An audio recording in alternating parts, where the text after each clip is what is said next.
Bonjour à tous et bon réveil dans Week-end Première sur BFM TV. On est ravis de vous retrouver ce matin. Bonjour Perrine. Bonjour Mathieu, bonjour à tous. Bienvenue ce matin, c'est encore l'affaire Palmade qui fait la une de l'actualité avec ses révélations du journal du dimanche où l'on apprend que Pierre Palmade et l'un de ses passagers étaient déjà impliqués dans une affaire de drogue qui remonte à 2021 et on apprend aussi qu'ils avaient interdiction d'entrer en contact. On va y revenir largement tout au long de cette matinée. Dès le début du journal de 6h, tout de suite la météo.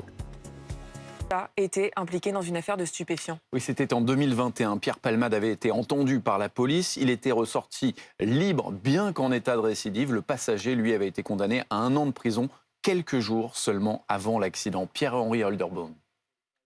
Alors qu'il y a des milliers de vies humaines détruites, plus de 44 000 morts selon un dernier bilan, et puis des villes entières aussi qui sont ravagées. Oui, des millions de tonnes de gravats, des immeubles effondrés qui continuent à être déblayés chaque jour, mais ceux qui sont encore debout ne sont pas pour autant habitables. Certains menacent de s'effondrer. Reportage Audrey Allos, Jeanne Daudet, Chenel Quelun, chez les envoyés spéciaux de BFM TV sur place. Prenez soin de vous ce dimanche, prenez aussi soin des autres, on parle don d'organes. Oui, c'est important d'en parler justement, on va voir ça. D'abord, un constat encourageant, 2022 confirme la tendance, on commence à rattraper les chiffres d'avant Covid, Alain Ducardonnet.